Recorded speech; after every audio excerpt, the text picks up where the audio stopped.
श्री श्री गुरु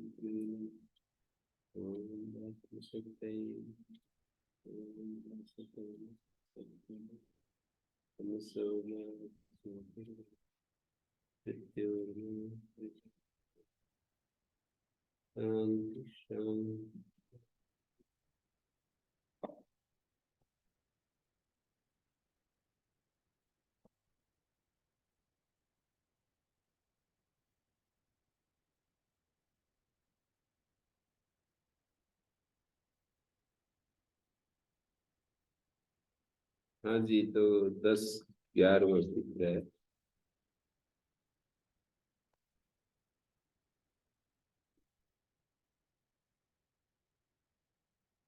एक जो ये था ना, अयानयम, ये जो अंतिम पंक्ति लिखी है, प्रदक्षिण प्रस्तव्यगामी नाम सारायण। प्रदक्षिण दाएं से बाएं से चलने वाले, एक के दाएं से चलेंगे दूसरे के बाएं से चलेंगे, ऐसा कुछ है। प्रदक्षिण प्रस्तव्यगामी नाम सारायणम यस्मिन स्थाने पर शारई पदानाम असमावेशा। इसका अन्वय होगा पदानाम स्थान विशेषाणाम मध्ये यस्मिन स्थान विशेषे पदानाम मध्ये, जो पदान माने स्थानम, पदानाम स्थानानाम मध्ये यस्मिन स्थान विशेषे परशारई अनाक्रमणम। असमावेश माने अनाक्रमण, अनध्यासनम। पदानाम मध्ये स्थान विशेषाणाम मध्ये यस्मिन स्थान, पद बहुत सारे हैं, है ना। जिस स्थान विशेष में परसार आक्रमण नहीं कर सकते, उसके ऊपर नहीं, मतलब उसको हटा नहीं सकते, उस में ले जाने योग्य उसको अयानयी, अयानयी क्या है, अयानयम नेया अनार अयानयीना सारा। वो सार अयानयीना है जो कि वहां पहुंच गया जहां जाकर के दूसरे सार उसको हटा नहीं सकते। ये दो ने यहाँ पर जो है ना, अना अयानयम नेया, ये द्विकर्मक धातु है, नी धातु। तो द्विकर्मक धातु होने से अब प्रधान कर्म में द्वितीय हो रही है, प्रधान कर्म में कृत्य प्रत्यय हो रहा है। तो इसका कैसा अर्थ होगा, अना अयानयम नेयः सारः। इसको कर्तृवाच्य में बदलें, अयानयम नेयः सारा, अयानयम नेयः बहुवचन में करेंगे तो सारा होगा। पद्मंजलि में बहुवचनांत दिखाया है, मूल में एक वचन दिखाया है, अयानयम नेयः सार है। तो मैं ये कहना चाह रहा था, अयानयम नेयः सार, अयानयीन सारा, या नेया यदि बहुवचन में रखेंगे तो अयानयम नेयः अयानयीनः साराः, ऐसा होगा। अब मैं ये पूछना चाह रहा हूं, अया, इस वाक्य को कर्तृवाच्य में बदले तो क्या होगा। ये कर्मवाच्य का वाक्य है, अया नयम नेया स्टार है। यदि यहाँ नेया करें तो यहाँ भी स्टार है। अया नयीनः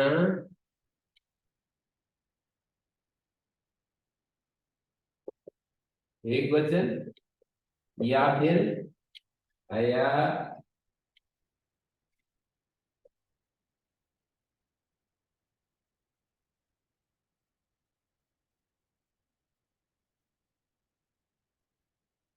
हाँ जी। तो इस वाक्य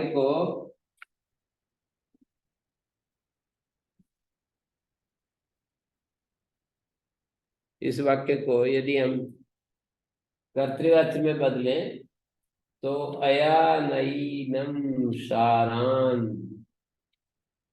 बहुवचन में होगा तो शारान, यहाँ होगा तो शारन। अना अयानयिनम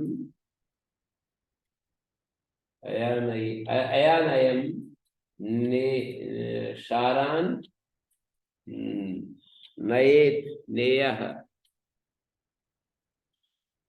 कृत प्रत्यय है तो लिंग लकार में बोलेंगे तो नयेत नयेताम नयेयु, नयेत कश्चित आक्रीडी, खिलाड़ी, खेलने वाला।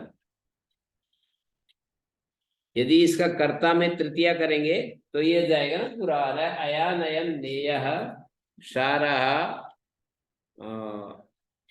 आक्रीडिना।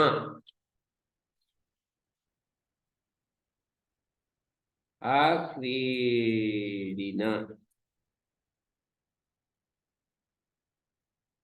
अयानयम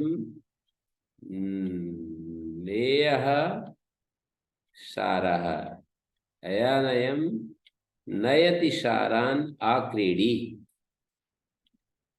नयति यदि लट लकार करूं तो नयति हो जाएगा। अना अयानयम नयति शारान आक्रीडी, आक्रीडिना नीयन्ते शारा। नेयः कृत्य प्रत्यय है, इसकी जगह नीयन्ते लट लकार भी कर सकता हूं। अयानयम नीयन्ते शारः आक्रीडिना। समझ में नहीं बैठ रहा है अभी कैसे कैसे कर रहा हूं। जैसे देवदत्ता अजाम ग्रामम नयति, यही तो है, बस सीधा सा है। देवदत्ता देवदत्तेन अजा ग्रामम नीयते। एक प्रधान कर्म है, वो धातुर्थी में बताया, वही तो विषय है। एक प्रधान कर्म है, एक गौण कर्म है। अजाम ग्रामम नयति, अजाम ये प्रधान कर्म है, ग्रामम ये गौण कर्म है। अकथितम जैसे जिसकी कर्म संज्ञा होती है वो गौण कर्म होता है।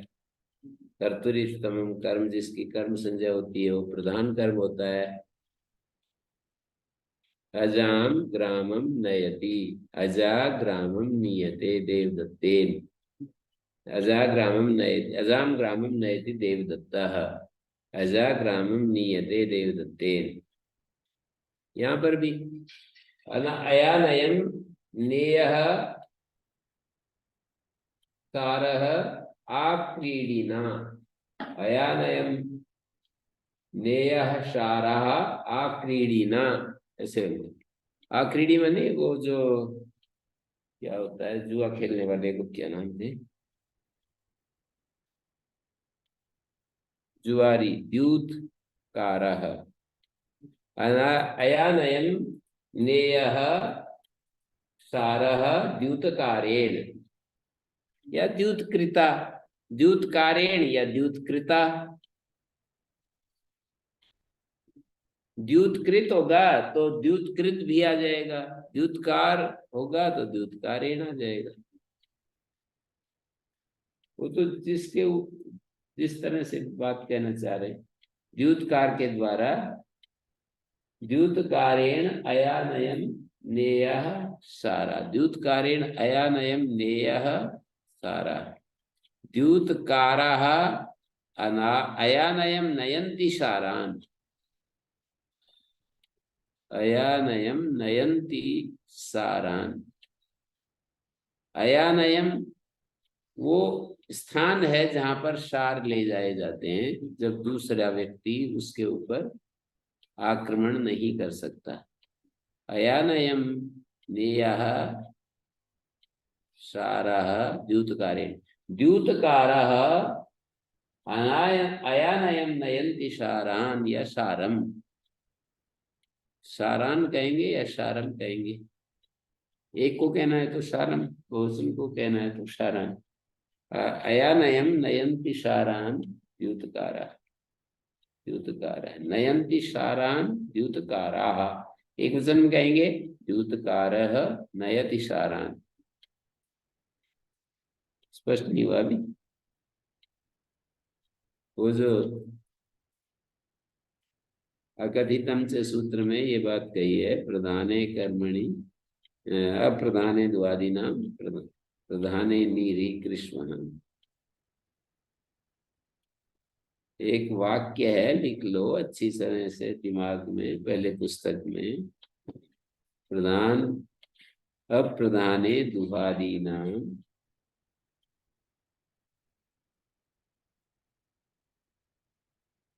विनन्ते कर्तुश्च कर्म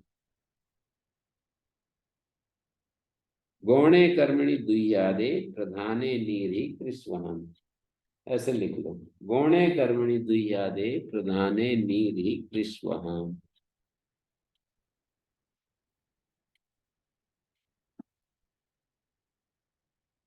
गौणे कर्मणि दुह्यादे, देखो गौणे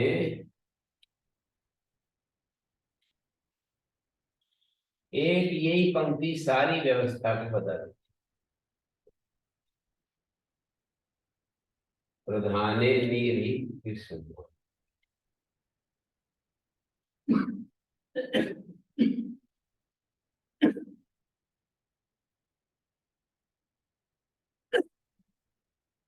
कृष्ण,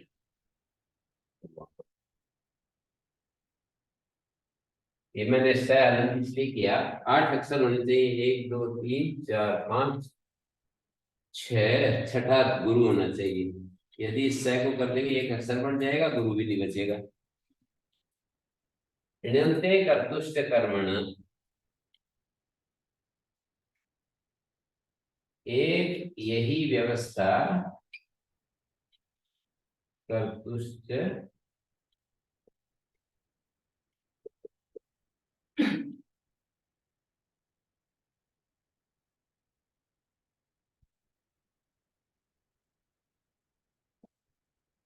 गौणे कर्मणि दुह्यादे, दुहु याच रुधि, ये जो 8 धातुएं हैं जो कि उस श्लोक में गिना रखे हैं, दुही याच रुधि प्रतिभिक्षियाम उपयोग निमित्तम पूर्वविदो भूषासी गुणे से सचते तद कीर्तितम आचरितम करें। उस 8 धातुओं को दुह्यादे शब्द से गौण कर्म में होते हैं लकार, लकार कहो लादी कहो, एक ही व्यापक। लादी कहने से थोड़ा व्यापक हो जाएगा। लादी मानी कृत्य कथा खलर्थ और लकार, 4 आ जाएंगे।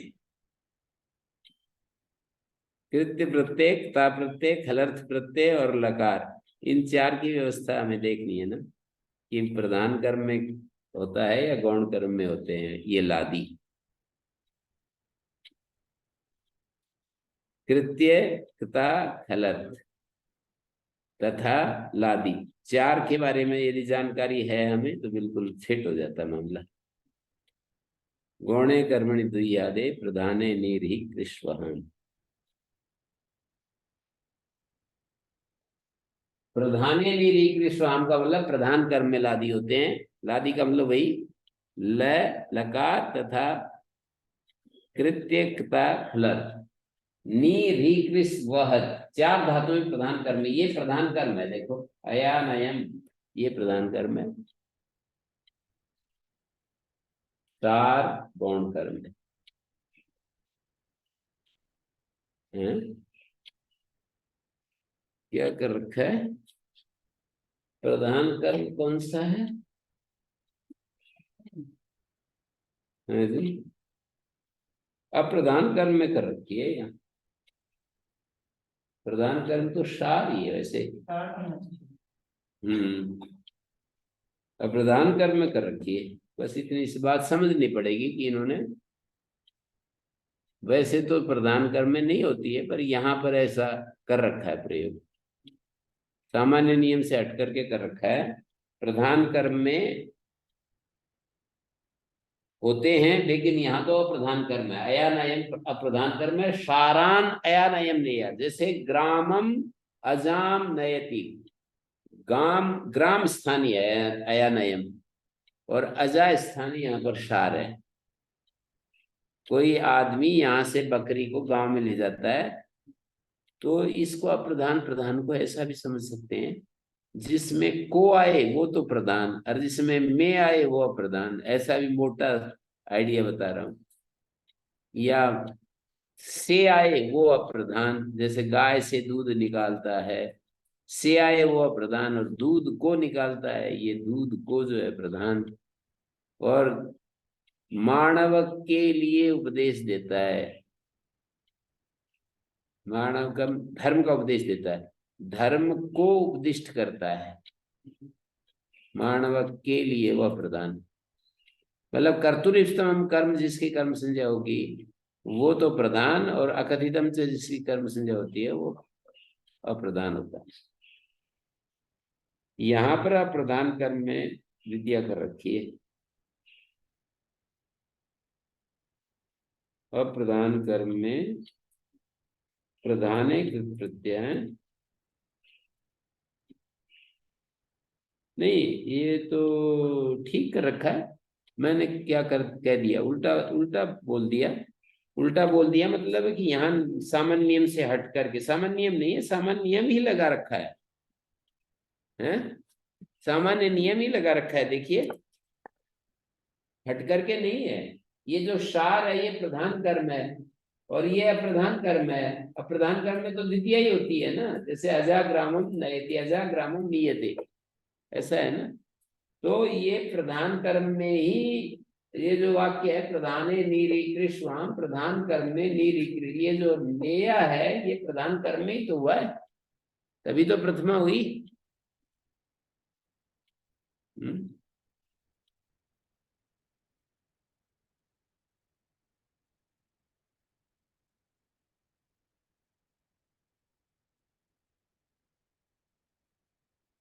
मतलब गंभीर विषय आ गया क्या? हैं? प्रधान कर्म और प्रधान कर्म बड़े चैलेंज से बड़ा आनंद, छोटे चैलेंज छोटा आनंद ऐसे लेना चाहिए।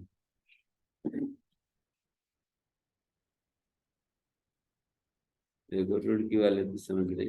हाँ रुड़की वाले बच्चे, क्या स्थिति है समझ में आ रहा है?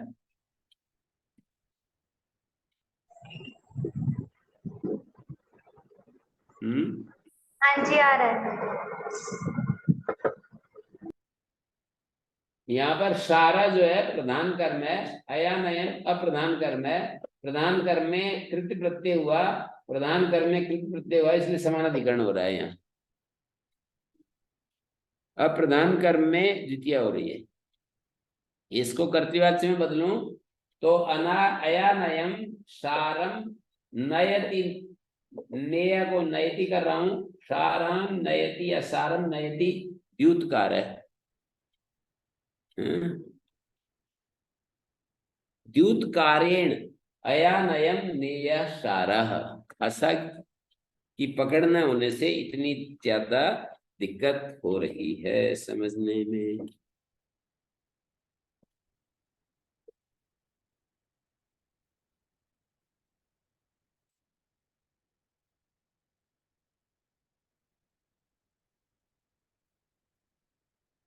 यस्मिन् स्थान विशेषे पदानां स्थान विशेषाणां मध्ये यस्मिन् स्थान विशेषे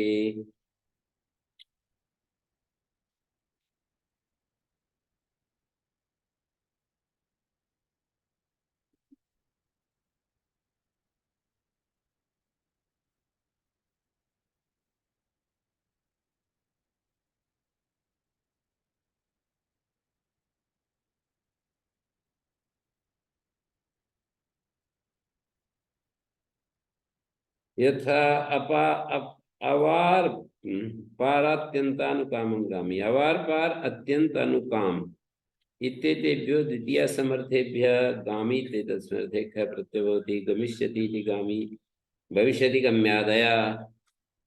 ये भविष्यति गम्यादय से गम्यादि शब्द भविष्य काल में होते हैं। अकेल और भविष्यत मरण्य से षष्ठी विभक्ति का प्रतिषेध हो जाता है। ये दूसरे अध्याय के अकेन और भविष्यत मरण्य दूसरे अध्याय के तृतीय पाद का सूत्र है। 70। तो अवार पारम गामी, अवार पारा अवार पारस से गामी ऐसा बनना था। कर्तृकर्मणो कृति सूत्र से। अवार पारस से गामी बनना था, अवार पारम गामी बन गया।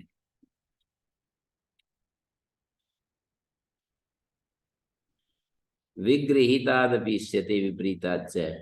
अवारम गामी अवारीणा, पारम गामी पारीणा। और विपरीत का मतलब पारावार, पारावारम गामी इति पारावारीणा। अत्यंतम गामी अत्यंतीना, वृषम गंता, बहुत ज्यादा चलने वाले को अत्यंतीना कहते हैं। और अनुकामम गामी अनुकामिने यथेष्ट गंता। काम इच्छा को कहते हैं तस्य सदृशम अनुकामम, कामानुरूपम।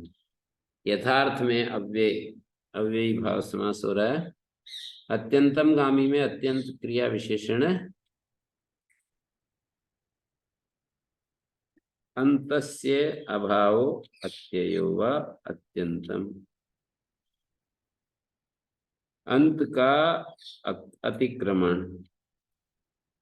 अत्यंत क्या होता है? जहां अंत है ही नहीं, अंतस्य अभाव या अत्य, अंत का अतिक्रमण। अंत का अतिक्रमण कर लिया तो अत्यंत होता है। अंत नाम की कोई चीज ही नहीं है वहां।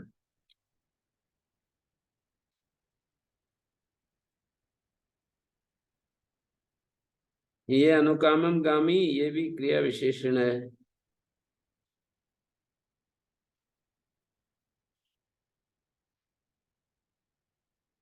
समाम समाम विजायते। समाम समाम इति वीप्सा, सुबंत समुदाय प्रकृति। समाम समाम ये वीप्सा है, सुबंत समुदाय प्रकृति है। विजायते गर्भम धारयति प्रत्यार्थ है। विजायते का मतलब है गर्भम धारयति, ये प्रत्यार्थ है। गर्भ धारेण सकलापि समा व्याप्यते इत्यत्र संयोगे द्वितीय। गर्भ धारण से, कोई गाय है ना, वो प्रतिवर्ष ब्याती है, मतलब 3 महीने बाद गर्भवती हो जाती है तो 1 साल में बच्चा दे देती है। गर्भधारेण सकला भी समा व्याप्यते अत्यंत संयोगे द्वितीय। समाम समा विजायते समाम समीना गौ। पूर्व पदे सुपोल अलुग वक्तव्य है। समाम समाम विजायते समाम समीना गौ, समाम समीना वडवा। पूर्व पदे सुपो अलुग वक्तव्य, पूर्व पद में सुप का अलुग कहना चाहिए।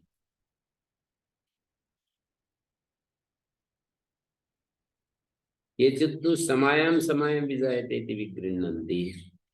कुछ लोग समायाम समायाम विजायते ऐसा विग्रह करते हैं। गर्भ मोचने विजनिर्वर्तते इत्याहु, और कहते हैं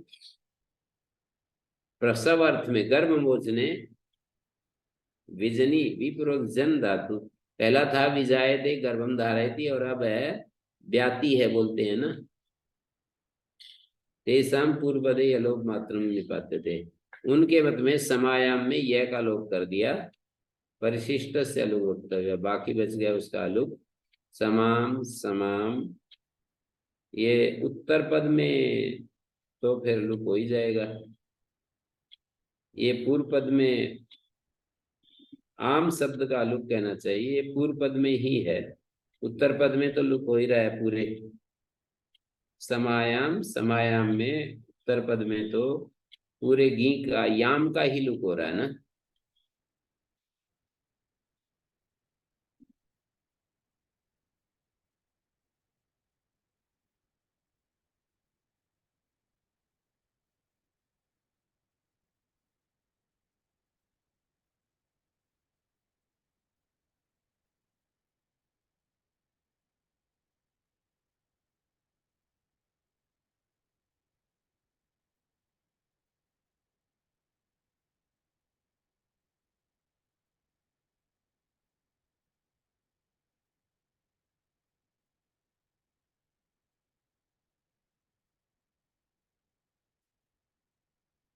हाँ जी।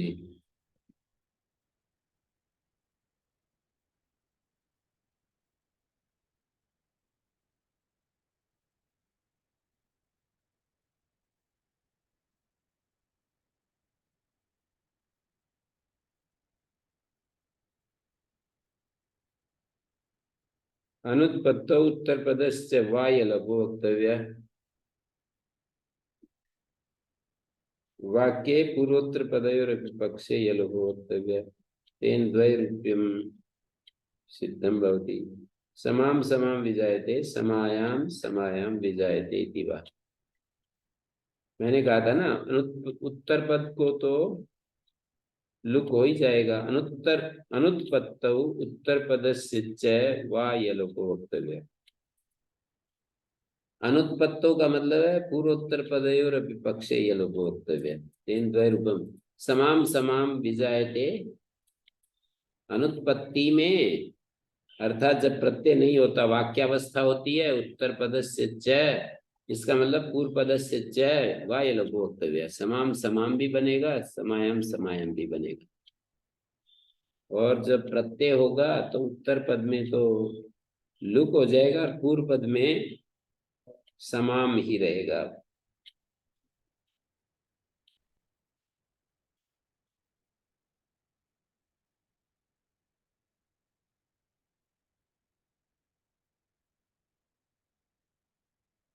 अद्यस्विनावष्टब्धे विजायते इति वर्तते। अद्यस्विना इति निपात्यते अवष्टब्धे विजने आसन्ने प्रसवे। अवष्टब्ध का मतलब होता है नजदीक प्रसव हो, तो अद्यस्विना इति निपात्यते अवष्टब्धे विजने।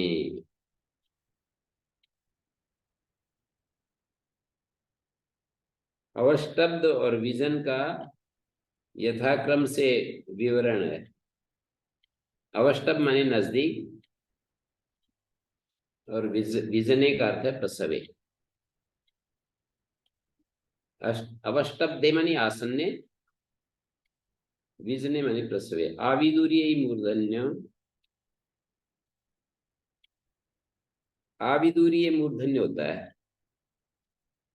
अवाच्यालंबना विदूर्ययो। आविदूर्य का मतलब नजदीक, आसन्न अर्थ में मूर्धन्य कहा अवष्टब्ध। अद्य वा स्ववा विजायते अद्यस्विना गौ। आज कल में ब्याने वाली गाय। अद्यस्विना वडवा।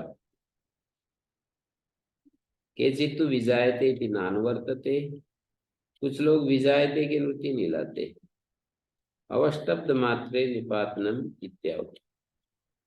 विजायते के नृत्य नहीं लाते, अवष्टब्ध मात्र में निपातन है, ऐसा कहते हैं। अद्यस्वीनम मरणम अद्यस्वीनो वियोग। विजायते नहीं लाएंगे तो आजकल में मरने वाला है, आजकल में वियोग होने वाला है, ऐसा प्रयोग होगा।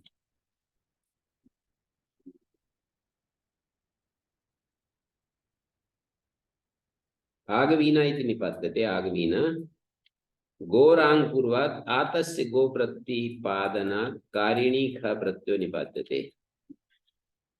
आगवीना निपातन है आंग पूर्वक गो शब्द से आतस्य गो प्रतिपादनात् प्रत्यर्पणात्। प्रतिपादनात् माने प्रतिदानात् प्रत्यर्पणात्। प्रतिपादन कहो, प्रतिदान कहो। आंग पूर्वक गो शब्द क्या प्रत्यय हो गया? गो आंग पूर्वक मानी आगु शब्द से। आगु शब्द से जिस काम के करने के बदले वृत्ति रूप में गो दी गई और जिसे गो के लौटाने तक अवश्य स्वामी का कार्य करना है, उसको आगवीना सेवक कहते थे। योगवा भृता कर्म करोति आतस्य गो प्रत्यर्पणा। जब तक कि वो गाय को वापस नहीं लौटाएगा तब तक स्वामी के यहाँ सेवा करेगा।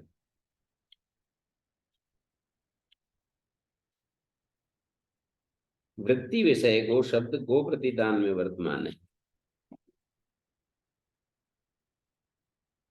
कैसे बना? आंग पूर्वक गो का समास किया।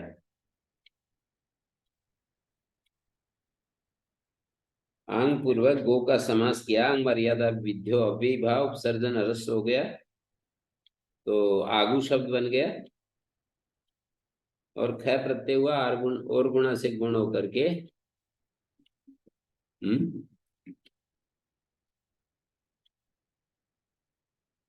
आ गो, गो को गु बन गया। आंग मर्यादा विद्यो से समास हुआ है, आ का और गो का। और ह्रस्व हो गया ह्रस्व नपुंसके प्रातिपदिक से, या गो स्त्री और उपसर्ग से भी हो सकता है। अनुपगुलम गामी, गो पश्चात अनुगु, यहाँ पर भी अविभाव समास है। अनुगु शब्दात अलंगामी अर्थे ख प्रत्ययो भवति। अनुगु पर्याप्तम गच्छति अनुगवीनो गोपालक। अनुगु जो है अलंगामी अर्थ में प्रत्यय हो रहा है। पर्याप्तम गच्छति इति अनुगवीनो गोपालक। अनुगु शब्द से अलंगामी अर्थ में प्रत्यय। अनुगु शब्द का अर्थ होगा गाय के पीछे जो पर्याप्त जाता है उसको अनुगवीना गोपालक कहते हैं। गाय के पीछे पर्याप्त जाता है माने खूब दूर तक चरा कर लाता है। अध्वनो यत्कौ तदिति द्वितीय समर्थ विभक्तिर अनुवर्तते। अलंगामी इति च प्रत्यार्थः। अध्वन शब्दात् द्वितीय समर्थात् अलंगामी इति तस्मृति यत्कौ प्रत्ययो भवता।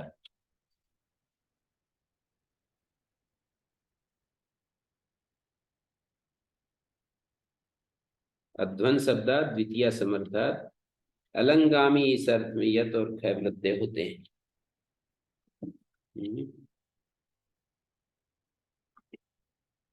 अध्वानम अलंगामी जो बहुत रास्ता तय करता है उसको अध्वनीना और अध्वन्य दो शब्द से कहते हैं। अध्वन शब्द है, आगे ख प्रत्यय है, आत्मा ध्वानो खे से प्रकृति भाव हो गया। एचा भाव कर्मणो, भाव कर्म वर्जित यकारादि प्रत्यय परे हों तो उससे प्रकृति भाव हो जाता है। अध्वन आगे यह, तो अध्वन्य प्रकृति भाव हो गया, और आत्मा ध्वान खे उससे प्रकृति भाव हो गया, तो अध्वनीना अध्वन्य।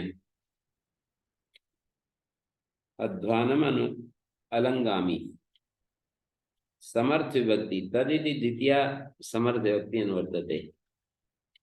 तत् कहाँ से आ रहा है? तत् तत् जो है बहुत दूर से आ रहा है। तत्सर्वादे 7 नंबर सूत्र से निवृत्ति आ रही है। अष्टाध्यायी देखो निवृत्ति है 7 नंबर सूत्र से तत्।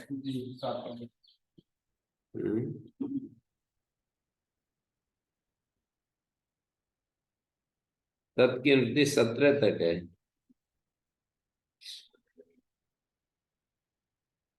तो द्वितीय समर्थ सब जगह द्वितीय समर्थ हो रहा है।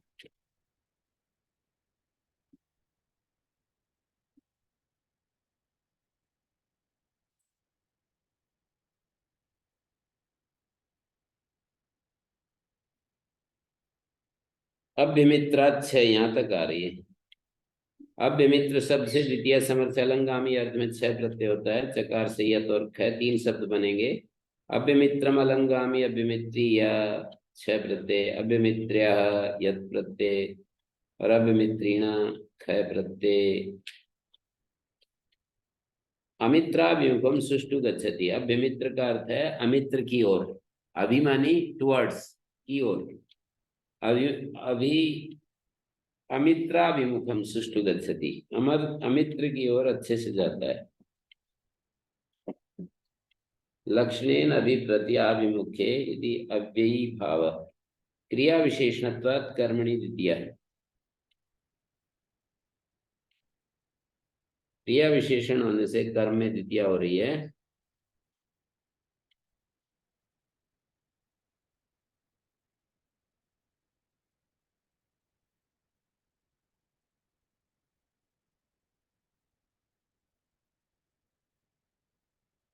लक्षणेन अभिप्रत्याभिमुखे यदि अव्ययी भाव क्रिया विशेषणत्वात् कर्मणि द्वितीय।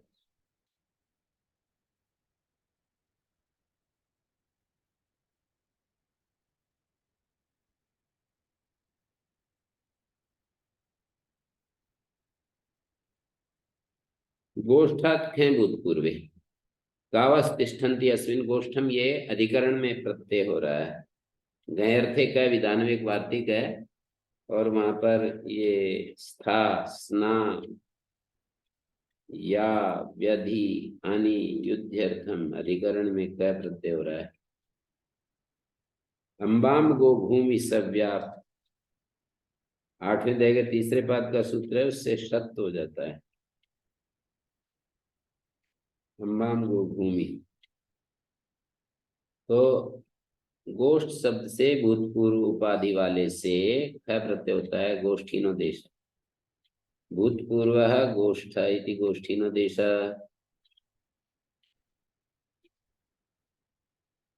भूतपूर्व जो गोष्ठ,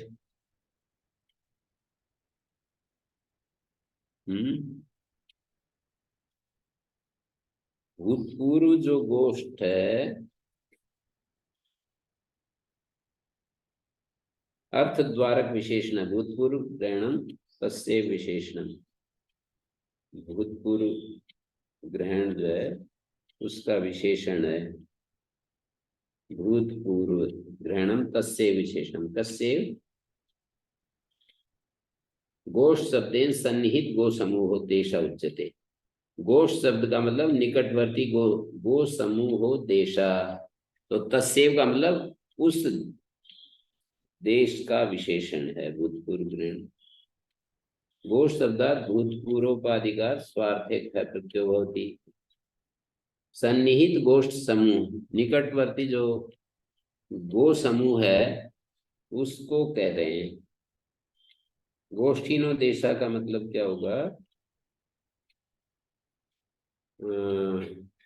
भूतपूर्व ग्रहणम किम गोष्ठो वर्तते, वर्तमान में जो गायों का स्थान है वो गोष्ठ। पहले यहाँ गायें रहती थी तो गोष्ठीनो देश। भूतपूर्व मानी पहले गायें रहती थी, गोष्ठीनो देशा, वर्तमान में रहती हैं तो गोष्ठो वर्तते, ख प्रत्यय नहीं होगा। अश्वस्य एकागम, निर्देश से समर्थ विभक्ति, अश्वस्य जो षष्ठी विभक्ति पड़ी है, इस निर्देश से ही अश्व शब्द षष्ठी समर्थात् एकाह गम इति तस्मिन् अर्थे ख प्रत्ययो भवति। एकाहेन गम्यते इति एकाह गम। अश्वस्य एकाह गमो अध्वा आश्विना आश्वनीनानि शतं पतित्वा। अश्व का एकाह गमो अध्वा, अश्व का एक दिन में जाने योग्य। आश्वनीनानि शतं पतित्वा, मतलब सैकड़ों आश्वनीन जाकर के फिर स्वर्ग के दर्शन होते हैं ना। यावंती योजनानी एकाहेन अश्वेन गम्यते, घोड़ा जितने एक दिन में योजन जाता है उतने सैकड़ों जा करके फिर कहीं स्वर्ग, मतलब मैं पूरा कर रहा हूँ, बाकी इसमें तो नहीं दिया। शतं पतित्वा स्वर्ग स्वर्ग प्राप्यते, इतना नजदीक नहीं है स्वर्ग। शालीन कोपी ने अदृष्टा कार्य, शालीन और कोपीन सब निपातन है यथा संख्यम अदृष्टे अकार्य भी है। दृषि शशि वैयाते, वैयात्यम प्रागल्भ्यम अविनीतता, वैयात्य जो है प्रागल्भ्य है, अविनीतता है। आजकल प्रगल्भ शब्द जो है वो अच्छे अर्थ में प्रयुक्त होता है और धृष्ट जो है नेगेटिव अर्थ में। तो धृष्ट मानी अप्रगल्भ, धृष्ट मानी धृष्ट मानी वैयात्य, धृषि शशि वैयात्य सूत्र है। वैयात्यम प्रागल्भ्यम अविनीतता। शालीन और कोपीन शब्द अधृष्ट और अकार्य अर्थ में, अकार्य अकरणारंभ विरुद्धम। शालीन कोपीने अधृष्ट अकार्य पर्याय यथा कथित व्युत्पादितव्य। शालीन और कोपीन शब्द जैसे तैसे उत्पादन कर लो, इनका अर्थ है अधृष्ट। शालीन मानी अधृष्ट। आजकल शालीन शब्द अच्छे अर्थ में बोला जाता है, तब भी अच्छे अर्थ में बोला जाता था। अधृष्ट, धृष्ट नेगेटिव है, अधृष्ट मानी, धृष्ट मानी नहीं, पहले जमाने में धृष्ट का मतलब होता था प्रगल्भ, और प्रगल्भ का मतलब अविनीत। और ये शालीन का मतलब आजकल तो अच्छा बोला जाता है पॉजिटिव अर्थ में, पर उस समय तो नेगेटिव था। शालीन का मतलब अधृष्ट। अच्छा हो जाएगा। हैं? अच्छा ही था। अच्छा ही बोल रहे, दृष्ट खराब हो जाएगा। धृष्ट, धृष्ट जो है वो था नेगेटिव, तो अधृष्ट का मतलब पॉजिटिव। पॉजिटिव हो गया। शालीन कोपीन अधृष्ट कार्य, अधृष्ट का मतलब जो शालीन है, अदृष्ट मानी शालीन, और ये कौपीन मानी कूपावतारम।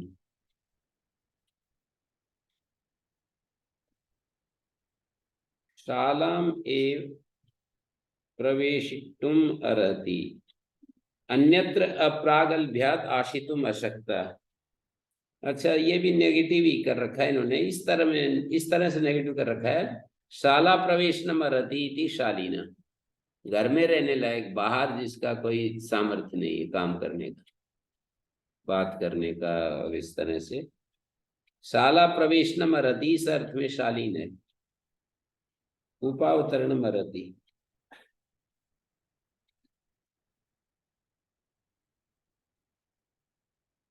क्या मतलब?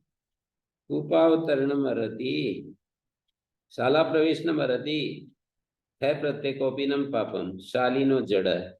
शालीन तो देखो बता दिया ना, जड़ है। जड़ मतलब बाहर उसमें वो नहीं है, व्युत्पन्न नहीं है। व्युत्पन्न का मतलब होता है एकदम स्फूर्तिमान नहीं है।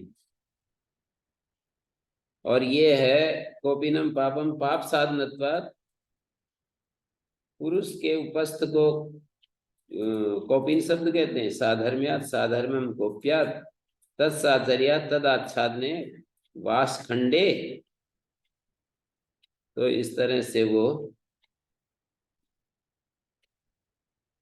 कूपावतारम रहती का मतलब है यद अकार्यम तत् प्रच्छादनीयत्वात् कूपावतरण रहती।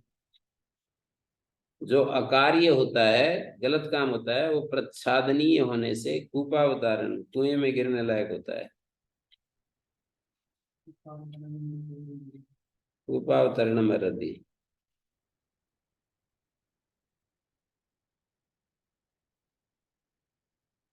कौपीनम पापम और तत्साधर्म्यात् कौपीनम, इसको भी बोलते हैं ना, साधु लोग पहनते हैं जो वस्त्र।